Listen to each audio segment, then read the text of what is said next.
പുതിയൊരു വീഡിയോയിലേക്ക് എല്ലാവർക്കും സ്വാഗതം. അപ്പോൾ ഇന്നത്തെ വീഡിയോ എന്ന് പറയുന്നത് നിങ്ങളൊരു സ്ട്രോങ് ഹൈ വാല്യൂ വുമൺ ആയിക്കൊണ്ടിരിക്കുകയാണ് എന്നുള്ളതിൻ്റെ കുറച്ച് സയൻസ് ഉണ്ടാവും. ആ 12 പവർഫുൾ സയൻസ് എന്തൊക്കെയാണ്? 12 ഒന്നല്ല, പിന്നെയുണ്ട്, എന്നാലും ഞാനിവിടെ 12 ആണ് മെൻഷൻ ചെയ്യുന്നത്. അപ്പോൾ അതെന്തൊക്കെയാണെന്ന് നോക്കാം.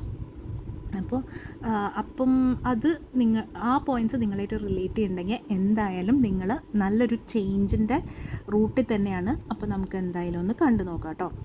ആദ്യത്തെ കാര്യം എന്ന് പറഞ്ഞാൽ you stop seeking validation from others.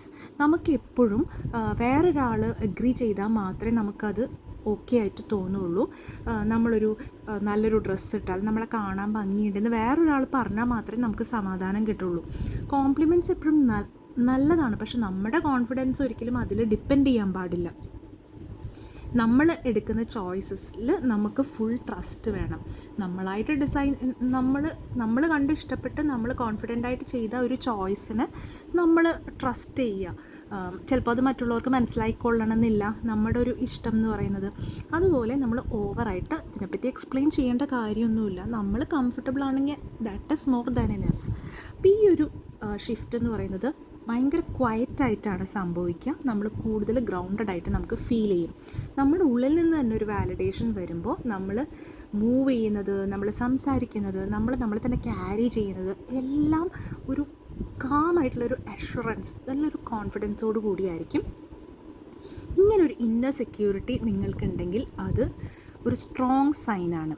So മറ്റുള്ളവരുടെ അപ്രൂവലും അവർ ഓക്കെ എന്ന് പറഞ്ഞാൽ നന്നാവും, ആ ഒരു ചിന്താഗതി നിങ്ങൾ മാറ്റിയെടുക്കുന്നുണ്ടോ എന്നുള്ളതൊന്ന് ശ്രദ്ധിക്കുക. അടുത്തൊരു കാര്യം എന്ന് പറഞ്ഞാൽ ഒട്ടും ഗിൽറ്റില്ലാതെ നമ്മൾ ബൗണ്ടറീസ് സെറ്റ് ചെയ്യാൻ പറ്റുക എന്നുള്ളതാണ്. നമ്മൾ പലപ്പോഴും നോ പറയാൻ ശീലിച്ചിട്ടുണ്ടല്ലേ. അതൊരിക്കലും ഒരു റൂഡായിട്ടുള്ളതോ സെൽഫിഷ് ആയിട്ടുള്ളൊരു കാര്യമല്ല. നമ്മുടെ സമയവും നമ്മുടെ എനർജിയും നമ്മുടെ ഇമോഷണൽ സ്പേസും പ്രൊട്ടക്റ്റ് ചെയ്യാൻ വേണ്ടിയിട്ട് അത് ഒരുപാട് എക്സ്പ്ലെയിൻ ചെയ്യാതെ തന്നെ നമ്മൾ നോ പറയാൻ ശീലിക്കുക എന്നുള്ളതാണ്. അപ്പോൾ അതുപോലെ മറ്റുള്ളവർ നിങ്ങളെ ഡിസ്റെസ്പെക്റ്റ് ചെയ്യുന്നത് നമ്മൾ ടോളറേറ്റ് ചെയ്യാതിരിക്കുക, അങ്ങനെ ഉണ്ടോയെന്നൊന്ന് നോക്കുക. അതുപോലെ മറ്റുള്ളവർക്കൊരു ഡിസ്കംഫർട്ട് ഫീൽ ചെയ്താലും നമ്മുടെ കാര്യത്തിൽ നമ്മൾ ഉറച്ചു നിൽക്കുക. ബൗണ്ടറീസ് എന്ന് പറഞ്ഞാൽ നമ്മൾ ഒത്തിരി ദേഷ്യം പിടിച്ചിട്ട് സെറ്റ് ചെയ്യുന്ന ഒരു കാര്യമൊന്നുമല്ല. നമ്മളൊരു ക്ലിയർ റൂൾസ് സെറ്റ് ചെയ്യുകയാണ്, നമുക്ക് ഇന്ന ലിമിറ്റേഷൻസ് ഉണ്ട് എന്നുള്ളത്. ഈ ബൗണ്ടറീസ് നമ്മൾ മനസ്സിലാക്കുകയാണ് ചെയ്യുന്നത്. അതൊരു സെൽഫ് റെസ്പെക്റ്റിൻ്റെ ഭാഗമാണ്, അല്ലാതെ ആരെയും നമ്മൾ റിജക്റ്റ് ചെയ്യല്ല അവിടെ ചെയ്യുന്നത്. പിന്നെ അതുപോലെ ഒരുപാട് ഡ്രാമ ഒന്നും നിങ്ങൾക്ക് താല്പര്യം ഉണ്ടാവില്ല. കൂടുതലും ഒരു പീസ്ഫുൾ ആയിട്ടുള്ള കാര്യങ്ങളിലോട്ടാണ് നമ്മൾ കൂടുതലും പോവുക. ഒരുപാട് തർക്കങ്ങളും അതിൻ്റെ ഒന്നും ആവശ്യമില്ല. നമ്മൾക്കൊരു കാര്യം എഗ്രി ചെയ്യുന്നില്ലെങ്കിൽ ചിലപ്പോൾ നമ്മൾ സൈലൻ്റ് ആയിട്ട് അങ്ങ് മാറി നിൽക്കുക ചെയ്യുന്നത്. അതാണ് കുറേയും കൂടി മെച്യൂരിറ്റി എന്ന് പറയുന്നത്. പിന്നെ ഓവറായിട്ട് റിയാക്ട് ചെയ്യണതിന് മുന്നേ നമ്മളൊന്ന് പോസ് ചെയ്ത് ചിന്തിക്കും, ഒന്ന് ആലോചിക്കും, എന്നിട്ട് നമ്മൾ പയ്യെ റെസ്പോണ്ട് ചെയ്യുകയാണ് ചെയ്യുന്നത്. ഗോസിപ്പ്, നെഗറ്റിവിറ്റി, പിന്നെ എപ്പോഴും കംപ്ലയിൻറ്റ്സ്, ഇതിൽ നിന്നെല്ലാം നമ്മൾ മാറി നടക്കാൻ വേണ്ടിയിട്ട് നമ്മൾ തീരുമാനിക്കും. പിന്നെ നമ്മളുടെ കാര്യം നമ്മളാണ് ശരി എന്ന് എങ്ങനെയെങ്കിലും തെളിയിക്കുക എന്നുള്ളതിനേക്കാളും നമ്മുടെ സമാധാനത്തിന് നമ്മൾ ഇമ്പോർട്ടൻസ് കൊടുക്കും. എല്ലാ ബാറ്റിലും എല്ലാ ആർഗ്യുമെൻറ്റും വിൻ ചെയ്യേണ്ട, നമ്മൾ ആ ഒരു ആർഗ്യുമെൻറ്റ് വിൻ ചെയ്യാൻ വേണ്ടി എന്തോരം കിടന്ന് എനർജി വേസ്റ്റ് ചെയ്യേണ്ടി വരും. അപ്പോൾ അതിൻ്റെ ഒന്നും ആവശ്യമില്ല. അപ്പം ഈ ഒരു ഇമോഷണൽ മെച്യൂരിറ്റി എന്ന് പറയുന്നത് ഒത്തിരി പവർഫുള്ളാണ്. കാരണം നമ്മുടെ മൈൻഡ് ക്ലിയർ ആക്കി വെക്കാനും നമ്മുടെ ലൈഫിൽ ഒരുപാട് മെസ്സില്ലാതിരിക്കാനും ഇത് ഹെൽപ്പ് ചെയ്യും. അപ്പോൾ നമ്മുടെ ഇമോഷണൽ എനർജി കൺസേർവ് ചെയ്യുകയാണ് ചെയ്യുന്നത്. അടുത്തൊരു കാര്യം എന്ന് പറഞ്ഞാൽ ആര് നമ്മളെ നോക്കിയില്ലെങ്കിലും നമുക്കൊരു റെസ്പെക്റ്റ് കൊടുക്കും. നമ്മൾ തന്നെയാണെങ്കിലും നമ്മുടെ സ്റ്റാൻഡേർഡ്സ് ഹൈ ആക്കി വെക്കും. നമ്മുടെ ഹാബിറ്റ്സ്, നമ്മുടെ റുട്ടീൻസ്, നമ്മുടെ ചോയ്സസ്, ഇതെല്ലാം നമ്മുടെ സെൽഫ് റെസ്പെക്റ്റിനെ കാണിക്കും. നമ്മൾ ഒരിക്കലും നമ്മളെ നിഗ്ലക്റ്റ് ചെയ്യില്ല. ഒരുപാട് ബിസി ആയിട്ടുള്ള കാര്യങ്ങൾ വന്നാലും നമ്മളെ ഒരിക്കലും നിഗ്ലക്റ്റ് ചെയ്യില്ല. എങ്ങനെയാണ് നമ്മളോട് തന്നെ സംസാരിക്കുന്നത്, നമ്മൾ വീട്ടിൽ എങ്ങനെയാണ് ഡ്രസ്സ് ചെയ്യുന്നത്, നമ്മുടെ ടൈം എങ്ങനെയാണ് മാനേജ് ചെയ്യുന്നത്, ഇതെല്ലാം നമ്മുടെ വാല്യൂസായിട്ട് അലൈൻ ചെയ്തായിരിക്കും പോകുന്നത്. നമ്മൾ നല്ലൊരു ഇൻറ്റഗ്രിറ്റിയോട് കൂടിയായിരിക്കും ജീവിക്കുന്നത്. അപ്പോൾ വേറൊരാൾ നോക്കുമ്പോൾ നമ്മൾ വേറൊരു രീതിയിൽ പോവുക, അങ്ങനെയൊന്നുമില്ല. നമ്മുടെ ക്യാരക്ടറിനൊരു കൺസിസ്റ്റൻസി ഉണ്ടാവും. സോ ഈ ഒരു പറയുന്ന കാര്യങ്ങളെല്ലാം നിങ്ങൾക്ക് റിലേറ്റ് ചെയ്യാൻ പറ്റുന്നുണ്ടെങ്കിൽ it is a sign that you are becoming a high value woman. അപ്പോൾ നമ്മുടെ 5ാമത്തെ പോയിൻ്റ് എന്ന് പറഞ്ഞാൽ ഇമോഷണലി നമ്മൾ ഇൻഡിപെൻഡൻ്റ് ആവാൻ പഠിക്കും. പലപ്പോഴും നമുക്ക് സങ്കടം വരുമ്പോൾ, സന്തോഷം വരുമ്പോൾ എല്ലാം നമ്മൾ മറ്റുള്ളവരെ ഡിപ്പെൻഡ് ചെയ്യാറുണ്ട്. അപ്പം നമുക്കൊരു വിഷമം വരുമ്പം മറ്റുള്ളവർ നമ്മളെ സമാധാനിപ്പിക്കുമ്പോഴാണ് നമുക്കൊരു ഇത് കിട്ടുന്നത് അല്ലേ. പക്ഷേ നമ്മൾ നമ്മുടെ ഫീലിങ്സിനെ മെച്യൂറായിട്ട് ഹാൻഡിൽ ചെയ്ത് നമ്മുടെ ഇമോഷണൽ വെൽബീയിങ്ങിന് റെസ്പോൺസിബിലിറ്റി എടുക്കുകയാണ് ചെയ്യുക. അപ്പോൾ ഇതിൻ്റെ അർത്ഥം നമ്മൾ വേറൊരാളും നമ്മളെ സ്നേഹിക്കേണ്ട, വേറൊരാളും നമുക്ക് നമ്മളായിട്ട് കണക്ട് ചെയ്യേണ്ട, എല്ലാം നമ്മൾ തന്നെ, നമ്മളൊരിക്കലും അതിനോടൊന്നും അറ്റാച്ച് ആവത്തില്ല, അങ്ങനെയല്ല. ഒരു ഇമോഷണൽ ഇൻഡിപെൻഡൻസ് വരുമ്പോൾ നമ്മൾ കാമായിരിക്കും, കോൺഫിഡൻ്റ് ആയിരിക്കും, ഒരുപാട് റിയാക്റ്റീവ് ആയിരിക്കില്ല.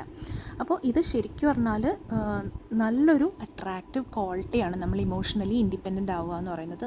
നല്ല സ്ട്രോങ് ആവും നമ്മൾ. അതുപോലെ തന്നെ നമ്മൾ ഓവറായിട്ട് ഗിവ് ചെയ്യുക, അതുപോലെ ഓവറായിട്ട് റിസീവ് ചെയ്യുന്നത് നിർത്തും. എല്ലാവരെയും പോയി ഹാപ്പി ആക്കാൻ നിൽക്കുക, എല്ലാ സ്ഥലത്തും നമ്മൾ ഒരുപാട് കാര്യങ്ങൾ ചെയ്യുക, അതൊന്നും നമുക്ക് ചെയ്യേണ്ട കാര്യമില്ല. അതുപോലെ എന്താ പറയുക, ഇപ്പം നമുക്കൊരു കാര്യം ആവശ്യമുണ്ടെങ്കിൽ മറ്റുള്ളവരും കൂടി നമ്മളെ ഹെൽപ്പ് ചെയ്യാൻ വേണ്ടിയിട്ട് നമ്മൾ അലൗ ചെയ്യും. ലൈക്ക് നമ്മുടെ ജോലികൾ ചെയ്യാൻ വേണ്ടി ഇപ്പം നമുക്കൊരു റിക്വയർമെൻ്റ് ഉണ്ടെങ്കിൽ നമ്മൾക്ക് ആരോടാണോ പറയേണ്ടത് അത് നമ്മൾ എടുക്കും. അപ്പോൾ അല്ലാതെ നമ്മൾ ഫുള്ളി പട്ടിപ്പണി എടുക്കുന്ന, പച്ചയായിട്ട് പറഞ്ഞാൽ അങ്ങനെ ചെയ്യാൻ നിൽക്കാതെ നമ്മൾ നമ്മളുടെ സമയത്തിന് വാല്യൂ ചെയ്യാൻ വേണ്ടി പഠിക്കും. ആ ബാലൻസ് നമ്മൾ മനസ്സിലാക്കും. അപ്പോൾ അതുപോലെ ഒരുപാട് നമ്മൾ മറ്റുള്ളവർക്ക് ഹെൽപ്പ് നമ്മൾ കൊടുക്കുകയും ചെയ്യും. പക്ഷേ നമുക്ക് വേണ്ടത് നമ്മൾ മനസ്സിലാക്കുകയും ചെയ്യും. കെയർ ആണെങ്കിലും എഫേർട്ട് ആണെങ്കിലും റെസ്പെക്റ്റ് ആണെങ്കിലും അങ്ങനെയല്ല. അതുപോലെ നമുക്ക് ചില ആളുകളിൽ നിന്ന് ഡിസ്റ്റൻസ് വെക്കേണ്ടി വരും. ചില കണക്ഷൻസ് നമ്മളായിട്ട് അലൈൻ ചെയ്യില്ല. അപ്പോൾ അത് നമ്മൾ മനസ്സിലാക്കി അതിൽ നിന്ന് പയ്യെ പുറത്തു വരാൻ വേണ്ടിയിട്ട് നമ്മൾ ശ്രമിക്കും. അതിലൊരു വിഷമോ അതിലൊരു കുറ്റബോധമോ ഒന്നും നമുക്ക് തോന്നേണ്ട കാര്യമില്ല. ഗ്രോത്ത് എന്ന് പറഞ്ഞാൽ ചില ആളുകളിൽ നിന്ന് ഡിസ്റ്റൻസ് വയ്ക്കുക എന്നുള്ളതാണ്. അപ്പോൾ ഒരു ഹൈ വാല്യൂ വുമൺ ആണെങ്കിൽ എല്ലാവരും നമ്മുടെ ഒപ്പം വളരുക എന്നുള്ളത് സാധിക്കില്ല എന്ന് മനസ്സിലാക്കുക. വിട്ടുകൊടുക്കേണ്ടത് വിട്ടുകൊടുക്കുക, അതൊരു വലിയ തെറ്റായിട്ടുള്ള കാര്യമായിട്ട് നമ്മൾ ചിന്തിക്കരുത്. പിന്നെ അതുപോലെ ഒരുപാട് സംസാരിക്കുന്നത് കുറയ്ക്കുക. എല്ലാവരുടെ അടുത്തും ഒരുപാട് സംസാരിച്ചിട്ട് വേണം നമ്മുടെ വർത്ത് പ്രൂവ് ചെയ്യാന്നുള്ളത് നമ്മൾ അങ്ങനെ നമ്മൾ ചിന്തിക്കാതിരിക്കുക.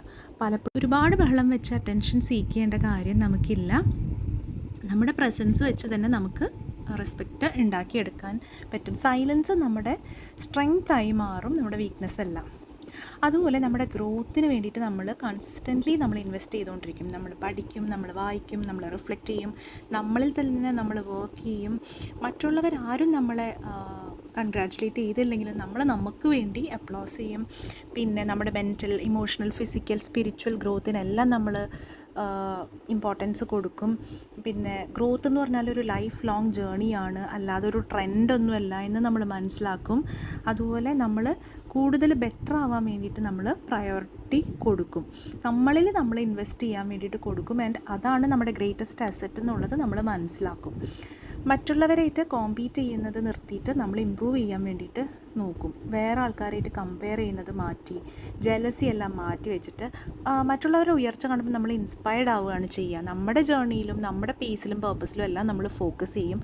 മറ്റുള്ളവരെ നമ്മൾ സെലിബ്രേറ്റ് ചെയ്യുക, അല്ലാതെ അതൊരു ത്രെറ്റായിട്ട് എടുക്കുമൊന്നും ആവശ്യമില്ല.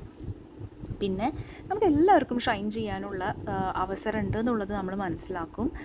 പിന്നെ ഇതുപോലെ കോമ്പീറ്റ് ചെയ്യുന്നത് നിർത്തുമ്പോൾ തന്നെ നമ്മുടെ എനർജി ആ ഒരു ഇൻസെക്യൂർ ഫീലിങ്ങിൽ നിന്ന് നമ്മൾ കൂടുതൽ നമ്മളെ തന്നെ ഇമ്പ്രൂവ് ചെയ്യുന്നതിലേക്ക് നമുക്ക് മാറ്റിയെടുക്കാൻ പറ്റും.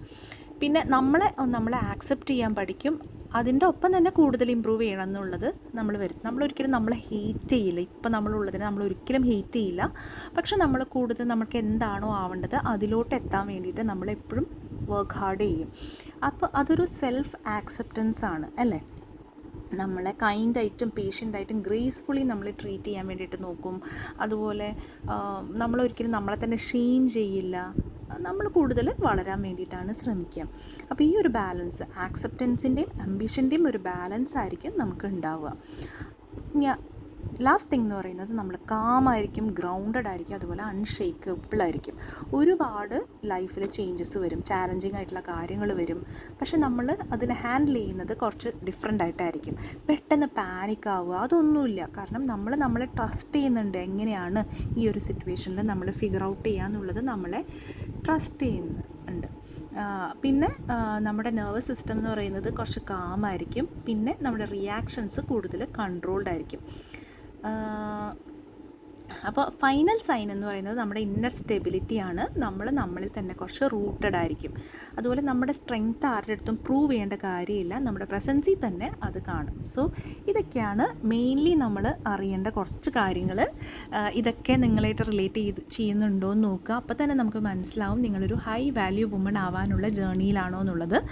അപ്പോൾ ഇല്ലെങ്കിൽ ഈ ഒരു പോയിൻറ്റ്സൊക്കെ ഒന്ന് ട്രൈ ചെയ്ത് ഇമ്പ്രൂവ് ചെയ്യാൻ വേണ്ടി ശ്രമിക്കുക. എന്തായാലും ലൈഫ് അടിപൊളിയായിരിക്കും. 2026 കഴിയുമ്പോഴത്തേനും ഒരു അടിപൊളി സൂപ്പർ ലേഡി ആവാൻ നിങ്ങൾക്ക് കഴിയട്ടെ എന്ന് പ്രാർത്ഥിച്ചുകൊണ്ട് ഇന്നത്തെ വീഡിയോ നമ്മൾ വൈൻഡപ്പ് ചെയ്യാണ്. മിക്കവാറും ഈ ഒരു ഏരിയയിലെ ടോപ്പിക്സിലായിരിക്കും കൂടുതൽ വീഡിയോസ് വരുന്നത്. അതെന്തായാലും ഹെൽപ്ഫുൾ ആയിരിക്കും, നമ്മുടെ എല്ലാ ഏരിയാസിലും ഇമ്പ്രൂവ് ചെയ്യാൻ വേണ്ടിയിട്ട് ഹെൽപ്ഫുൾ ആയിരിക്കും. അപ്പോൾ നമുക്ക് പുതിയൊരു നല്ലൊരു വീഡിയോ ആയിട്ട് ഉടനെ കാണാം. അതുവരെയും ബൈ.